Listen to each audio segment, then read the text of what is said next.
GMRC 4, Quarter 2, Week 6. Pamilya bilang tagapangalaga at katiwala ng likas na yamang tubig. Mabuting katiwala o good stewardship.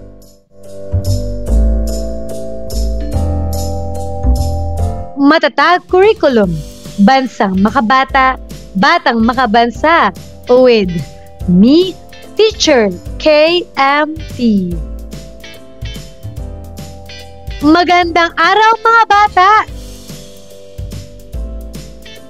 Ngayon ay pag-aaralan natin ang tungkol sa pamilya bilang tagapangalaga at katiwala ng likas na yamang tubig. Mabuting katiwala o good stewardship.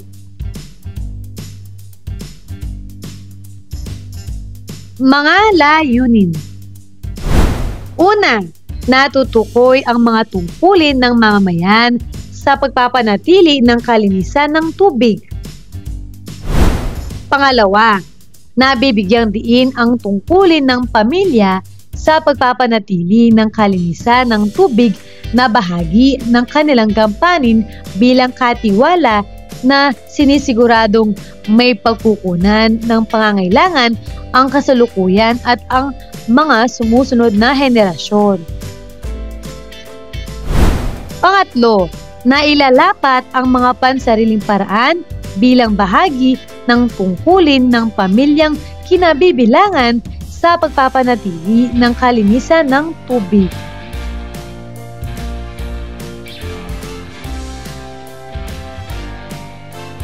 Unang araw. Maikling balik-aral. Ang mga likas na yaman ay mga mineral na materyales mula sa daigdig na ginagamit upang suportahan ang buhay at matugunan ang mga pangangailangan ng mga tao. Anong mga likas na sangkap na ginagamit ng tao ay maaaring ituring na likas na yaman. Ang langis, carbon, natural gas, metal, bato at buhangin ay likas na yaman.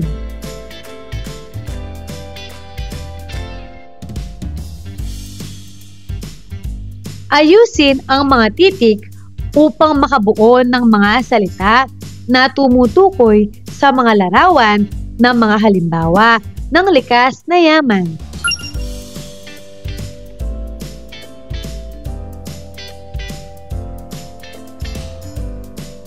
Sagutin na natin. Dagat,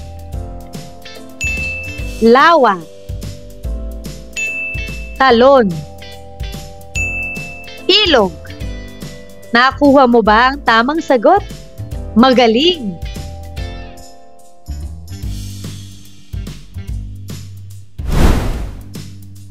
Ano ang pagkakapareho ng mga larawan? Mahusay! Ang lahat ng larawan ay tumutukoy sa tubig.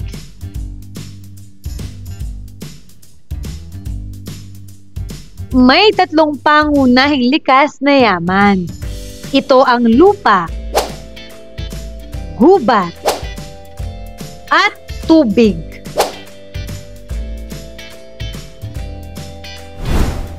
Tandaan na ang lahat ng likas na yaman ay dapat alagaan at bigyan ng pagpapahalaga ng tao.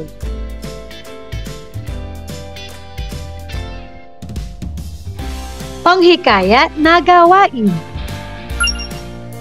Kung ikaw ay papipiliin o magiging vendor, alin ka sa tatlo? Lupa, tubig, o hangin? Ipaliwanag ang sagot.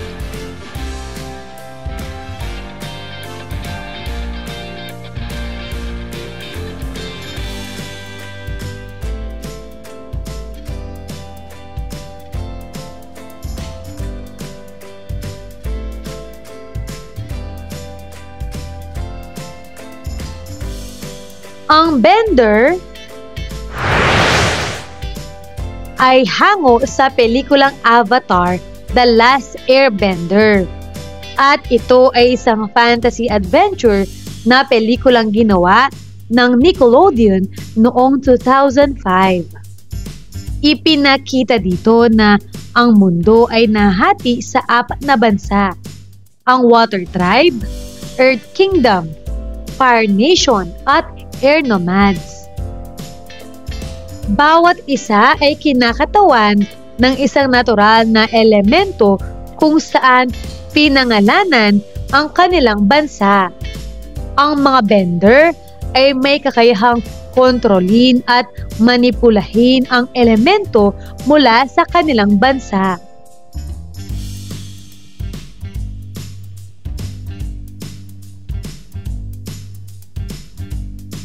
Paglinang sa kahalagahan sa pagkatuto sa aralin.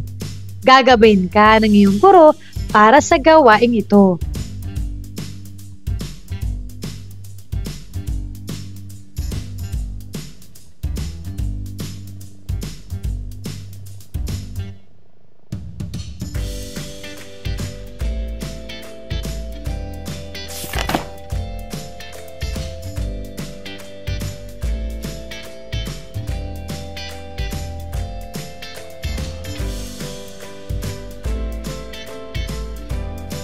Paghawan ng bokabularyo sa nilalaman ng aralin. Kayo ay magkakaroon ng debate. Ano ang mas gusto mo? Panahon ng tag-araw o panahon ng tag-ulan? Mga katagang dapat mabigkas sa inyong debate. Kalinisan, pamilya at tubig.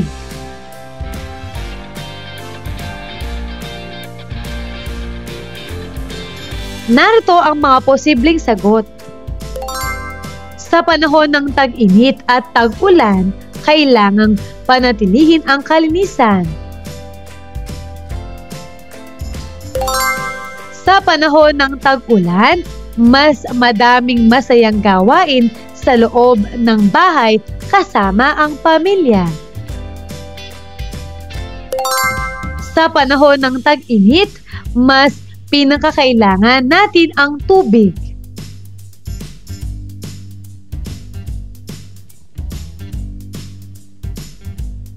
Ikalawang araw. Unang aralin, kahalagahan ng pagpapanatili ng kalinisan ng tubig.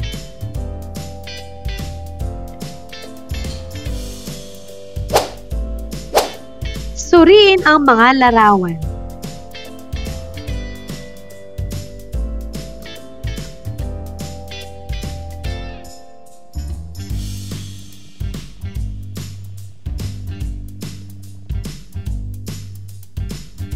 Pagproseso ng pag-unawa. Basahin natin ang daloy, pinagmulan at kahalagahan ng tubig base sa National Water Resources Board. Kinukuha ng tubig ang mahigit 70% ng ibabaw ng lupa. Ang iyong katawan ay gawa sa halos 60% tubig. Ang tubig ay walang kulay, walang amoy na likido na kailangan ng lahat ng nabubuhay upang mabuhay.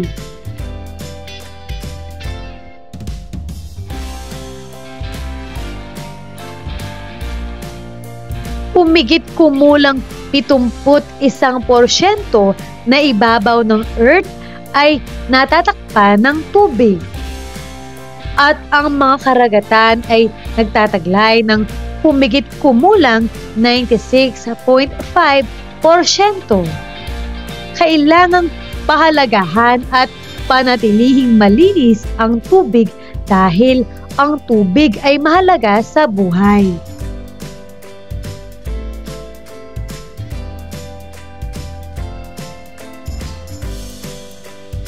Ang National Water Resources Board o NWRB ang ahensya ng pamahalaan sa Pilipinas na nangangasiwa sa ating mga yamang tubig at inuming tubig ay nababahala na ang ating yamang tubig ay lubos ng napapabayaan. Ang maruming tubig ay maaaring magdulot ng mga problema sa kalusugan, pinsala sa mga ecosystem, pagkagambala sa food chain at marami pang iba.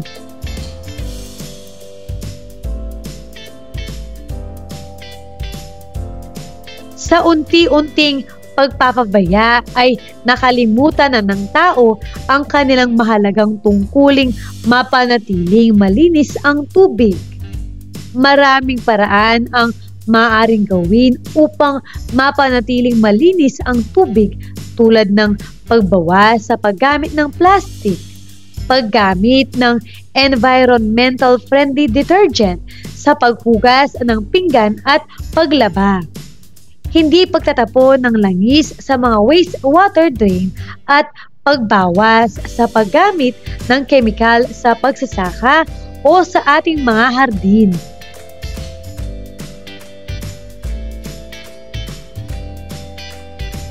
Buo diwa. Isa-isang lagyan ng acronym na tubig ng mga tungkulin o gampanin upang mapanatili ang kalinisan ng tubig.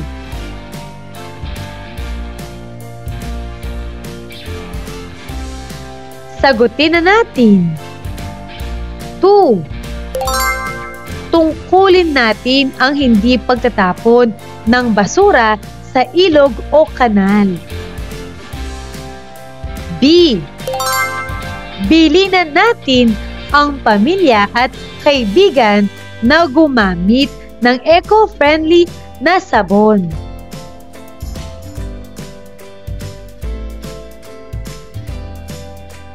At ang panghuli, gagamitin natin ang tubig ng matipid at responsable.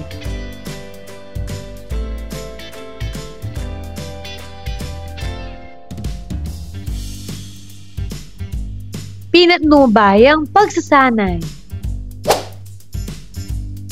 paglalapat at pag-uugnay. Gagabayin ka ng iyong guro sa mga gawaing ito.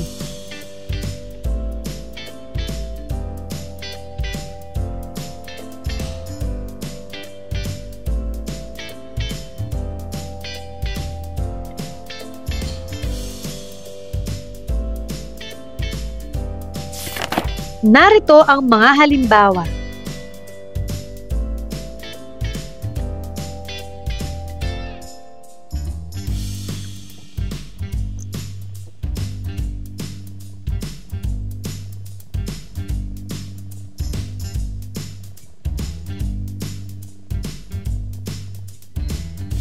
Napansin ba ninyo mga bata na halos tubig ang sumasakop sa katawan ng tao at sa ating mundo?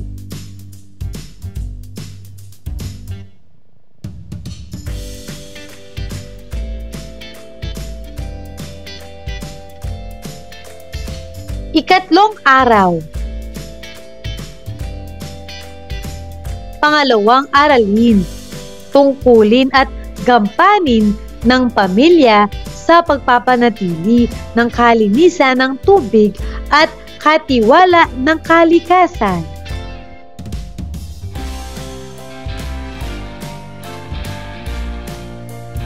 Proseso ng pag-unawa. Ang National Water Resources Board o NWRB ay nagbigay ng mga halimbawa sa pagtitipid ng tubig. Ito ang 3 tipid tips na ipinalabas ng ahensya noong June 24, 2019.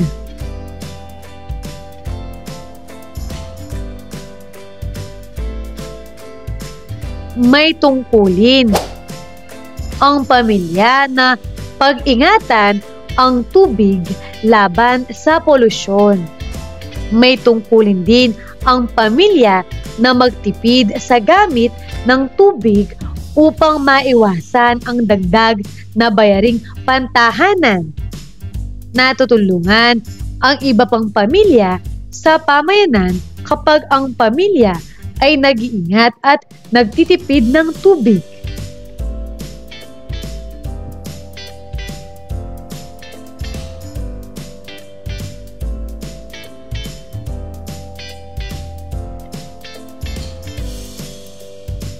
Pinaknubayang pagsasanay.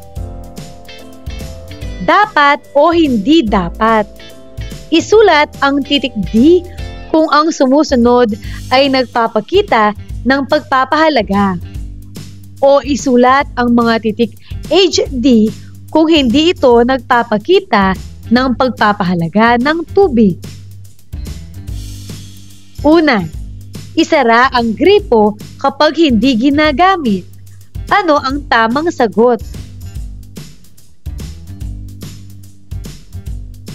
Mahusay. Ito ay D.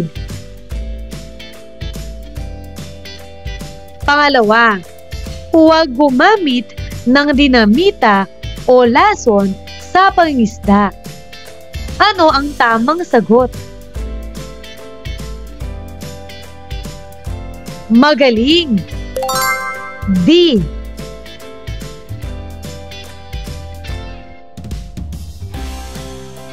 Pangatlo, gumamit ng lambat na may katamtamang laki lamang ang butas sa pangingisda. Ano ang tamang sagot?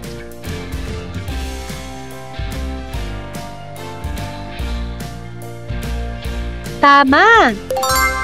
D.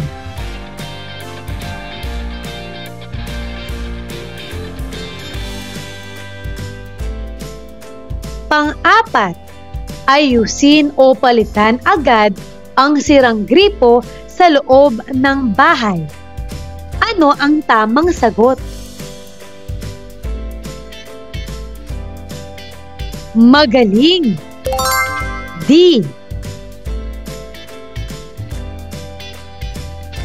Panglima, itapon ang mga basura sa daluyan ng tubig. Ano ang tamang sagot? Magaling. HD.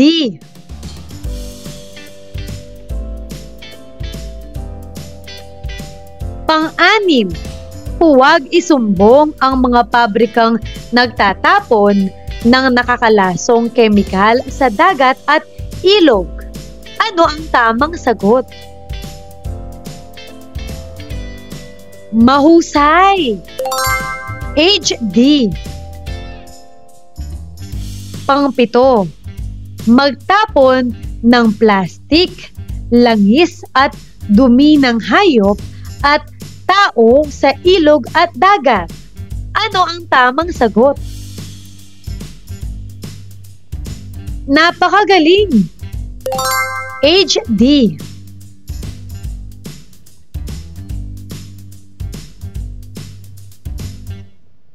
Pang-walo, sirain ang mga korales, bakawan at halamang dagat. Ano ang tamang sagot? Magaling. HD. Pang-siyam, makikinig ako sa aking tatay at nanay sa pag-aalaga at pagtitipid ng tubig. Ano ang tamang sagot? Mahusay. D.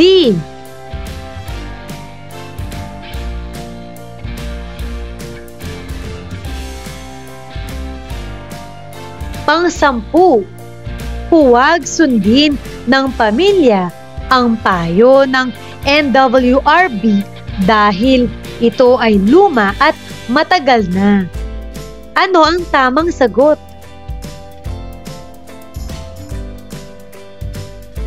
Napakagaling. HD.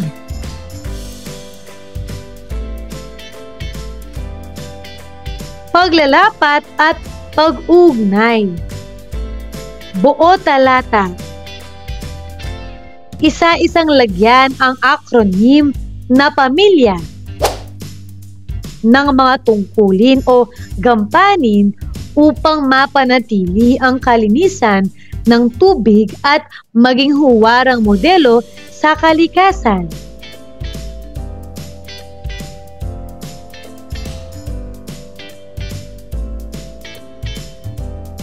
Narito ang posibleng sagot.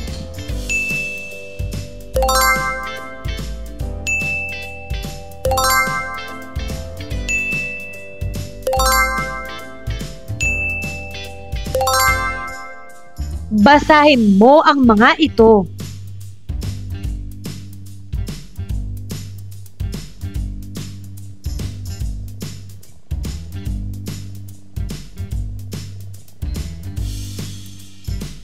Ikatlong aralin, mga pansariling paraan sa pagpapanatili ng kalinisan ng tubig.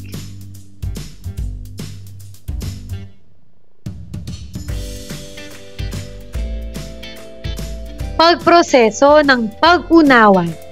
Gagabayin ka ng iyong guro para sa gawaing ito.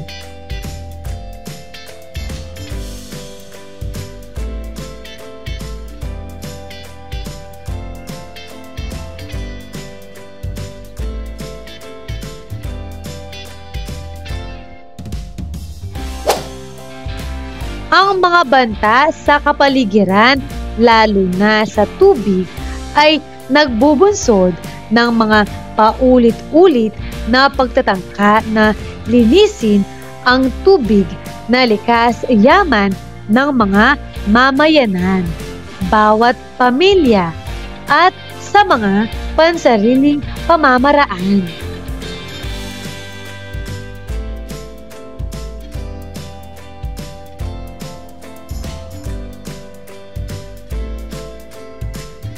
Pinatnubayang pagsasanay.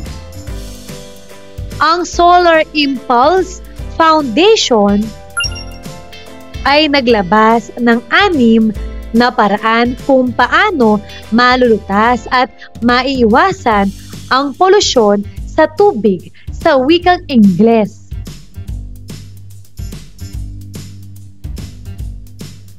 Buo salita. Hulaan ang mga ito sa pamamagitan ng pag-aayos ng mga titik sa baba upang mabuo ang mga pamamaraan sa pag-iwas sa polusyon ng tubig. Para sa unang bilang, ito ay 2 salita. Ano kaya ang tamang sagot?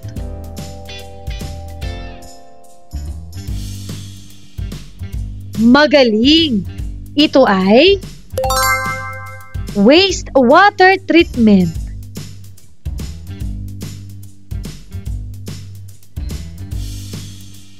Pangalawa, ito ay 2 salita. Ano ang tamang sagot?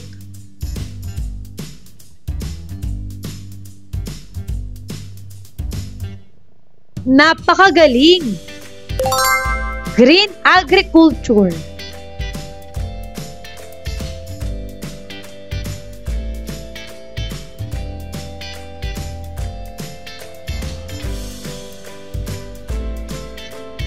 Pangatlo, 2 salita. Ano ang tamang sagot? Magaling! Stormwater management.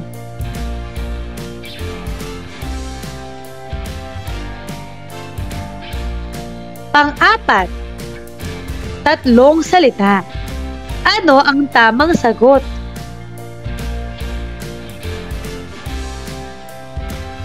Mahusay! Air pollution prevention.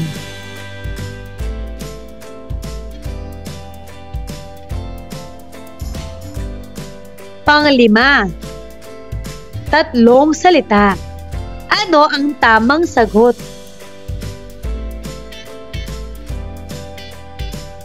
Napakagaling! Plastic waste reduction.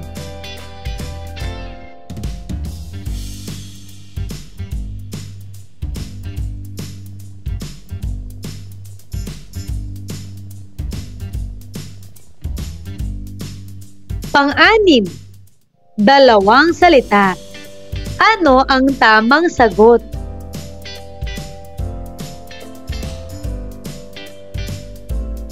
Napakagaling! Water conservation.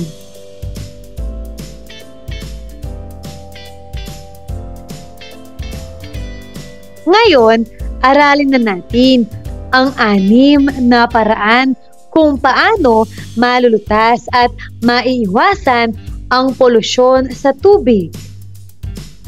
Una, wastewater treatment. Ang wastewater treatment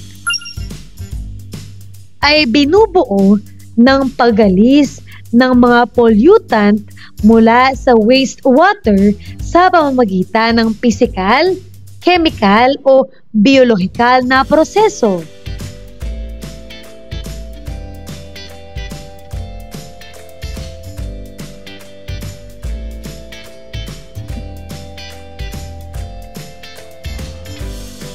Pangalawa, green agriculture. Ang agrikultura sa buong mundo ay bumubuo ng 70% ng mga mapagkukunan ng tubig, kaya mahalaga na magkaroon ng mga pananim na angkop sa klima. Mahusay na patubig na nagpapababa ng pangangailangan para sa produksyon ng pagkain na matipid sa tubig at enerhiya.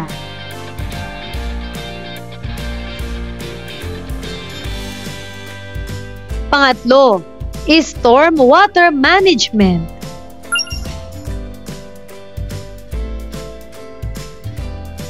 Ang storm water management ay ang pagsisikap na bawasan ang pag-agos ng tubig ulan sa mga kalye, damuhan at iba pang mga lugar at ipunin ang mga ito na magagamit bilang pandilig sa halaman o panlinis sa bahay.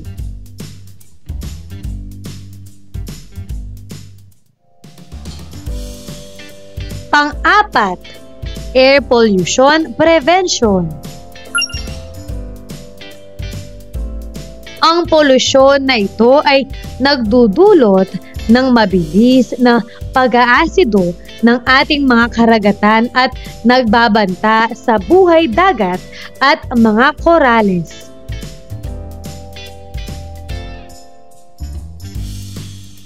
Pang-5, plastic waste reduction.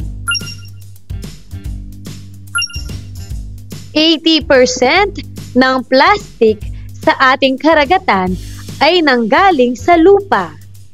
Kailangan nating bawasan ang ating paggamit ng plastic sa buong mundo upang mapabuti ang pamamahala sa basurang plastic.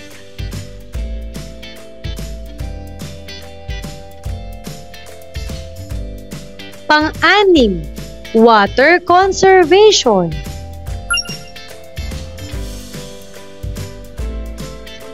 Ang pag-iingat ng tubig ay pagtitiyak sa malinis na tubig.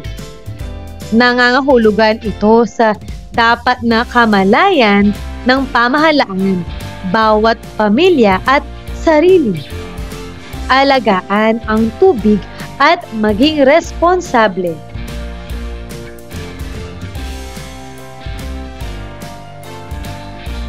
Paglalapat at pag-uugnay. Buo talata. Isa-isang lagyan ang acronym na sarili ng mga tungkulin o gampanin upang mapanatili ang kalinisan ng tubig.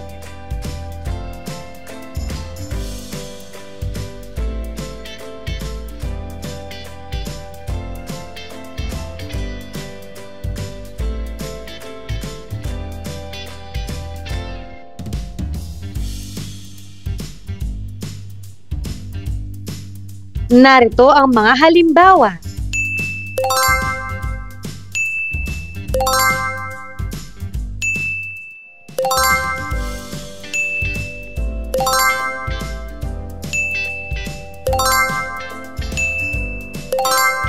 Basahin mo ito.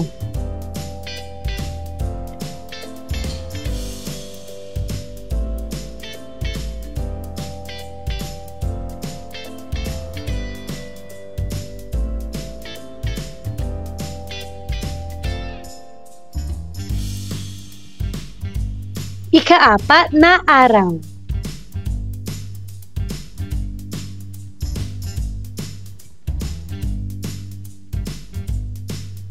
Pabaong pagkatuto.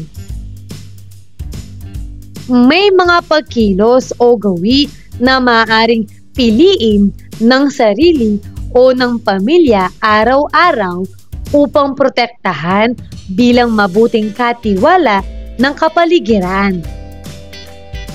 Pwedeng mag-recycle, mag-ulit sa paggamit, mag-compost at paggamit ng mga organikong pamamaraan at pamantayan. Alalahanin na kayang tuparin ng ating tubig, lupa at hangin ang ating mga pangangailangan, ngunit hindi ang ating kasakiman. Para sa kasunod na bahagi, paggawa ng liham ng pasasalamat. Gumawa ng isang maikling liham ng pasasalamat sa ating likas yaman, lalo na ang tubig. Munting pasasalamat sa lahat ng binibigay sa atin araw-araw.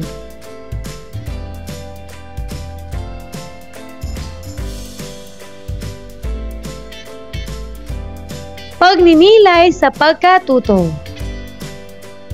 Pagpapahayag ng panata bilang isang mabuting katiwala ng kapaligiran, likas yaman, lalo na ang tubig. Isulat sa papel at lagdaan pati ng mga magulang.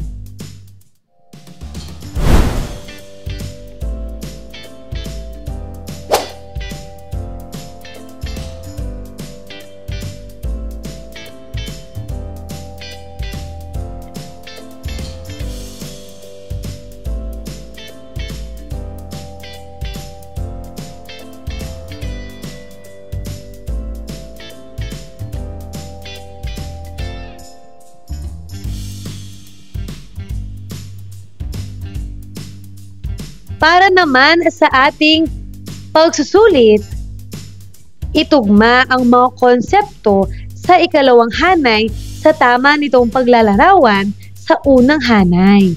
Ilagay ang titik ng tamang sagot sa patlang. Hanay A. Hanay B. Narito ang mga pagpipilian sa hanay B.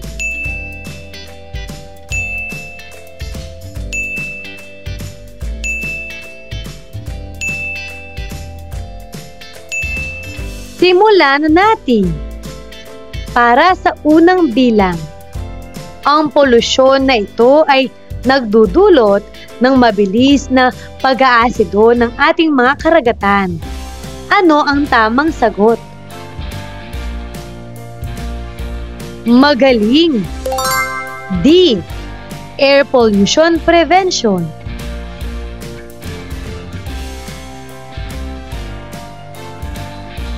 Pangalawa, pag-aalaga ng tubig ng naayon at pagiging responsable.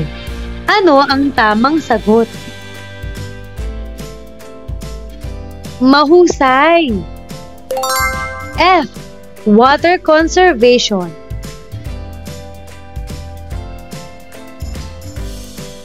Pangatlo, pag-aalis ng mga pollutant mula sa wastewater sa pamamagitan ng pisikal, chemical o biolohikal na proseso. Ano ang tamang sagot?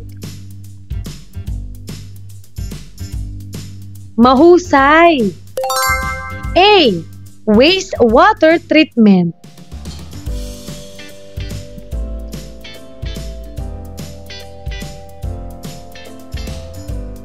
Pang-apat, pagbabawas ng ating paggamit ng plastic sa buong mundo. Ano ang tamang sagot?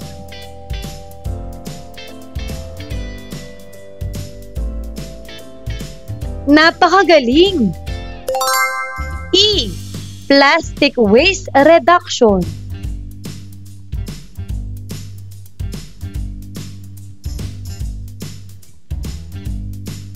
Pang-5, pag-ipon ng tubig ulan na magagamit bilang pandilig sa halaman o panlinis sa bahay.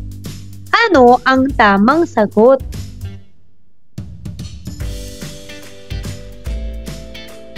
Magaling! C. Storm water management. Pang-6, pagkakaroon ng mga pananim na angkop sa klima. Ano ang tamang sagot? Magaling! B. Green agriculture.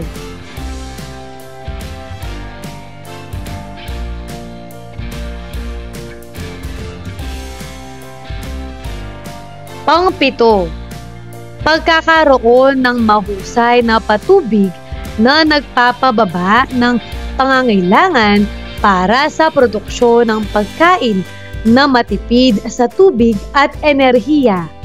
Ano ang tamang sagot? Napakagaling! B. Green agriculture. Pang-8, pagpapabuti ng pamamahala sa basurang plastic. Ano ang tamang sagot? Mahusay! E. Plastic waste reduction.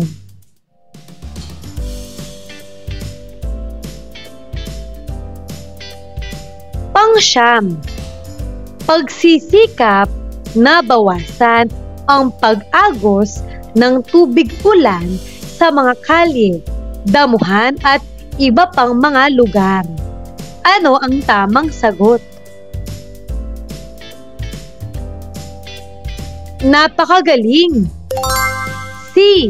Storm water management.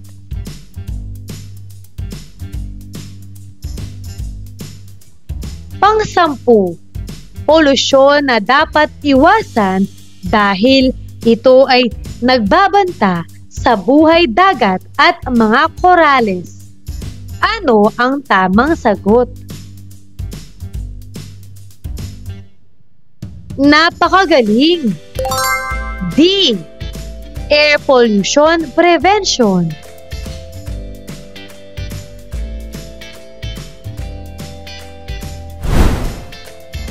Para sa kasunod na bahagi, tama o mali?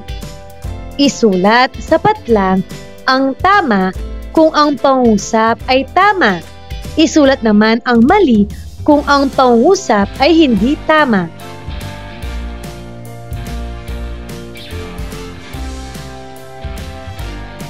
Una, ang 3 tipid tips ng NWRB ay makakatulong ng lubusan sa pagtitipid ng pamilya ng tubig sa kanilang tahanan.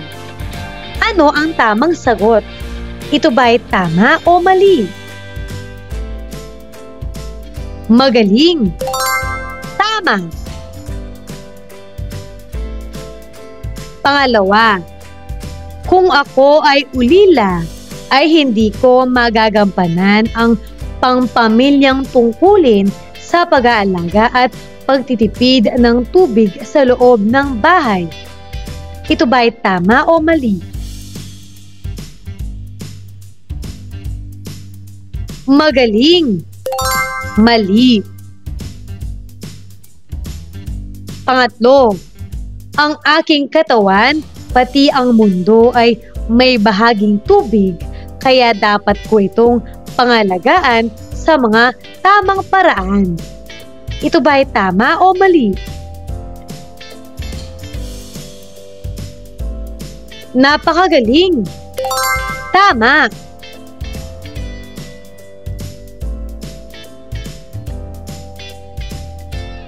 Pang-apat, may tatlong likas na yaman, ang mundo, hangin at tubig. Kahit walang tubig ay mabubuhay pa rin ang tao dahil may dalawa pang likas na yaman na natitira. Ito ba ay tama o mali? Mahusay!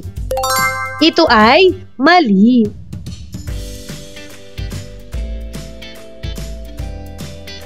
Panglima, sa kapabayaan ng tao na magtipid ng tubig, maaring ang tubig na likas yaman ay maubos at hindi na maging sapat sa ating pangangailangan. Ito ba ay tama o mali? Magaling! Tama!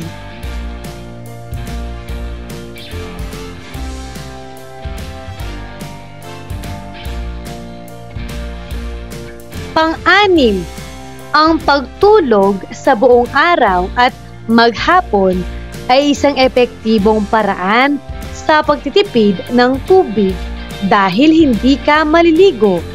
Ito ba ay tama o mali? Mahusay! Mali!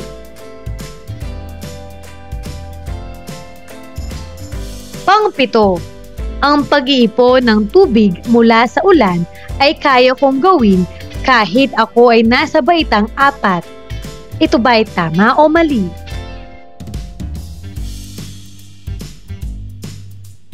Magaling! Tama!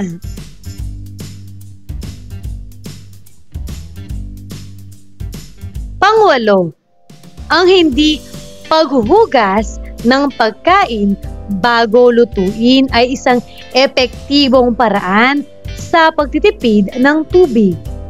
Ito ba ay tama o mali? Magaling! Mali!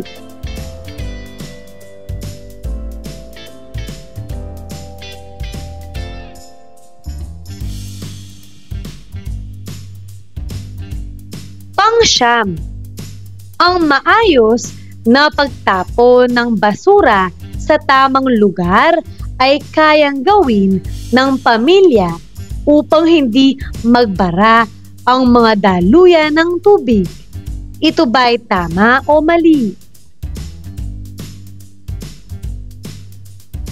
Mahusay! Tama! At pang-10, ang malamig at mataas na tubig baha ay masaya at ligtas na paliguan ng buong pamilya. Ito ba ay tama o mali?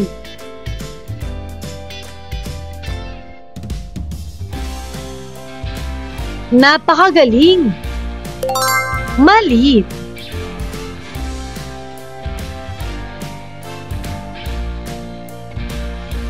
Mahusay mga bata!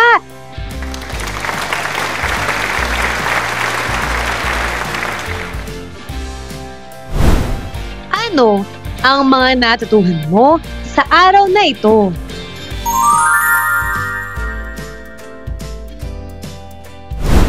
Ngayong araw na ito, natutuhan ko ang tungkol sa pagiging mabuting katiwala sa pamamagitan ng paglahok sa mga gawain ng pamilya na nagpapanatili ng kalinisan ng tubig.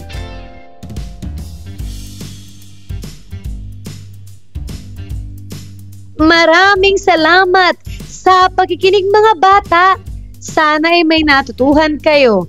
Huwag mong kalimutan pindutin ang like, share, at subscribe.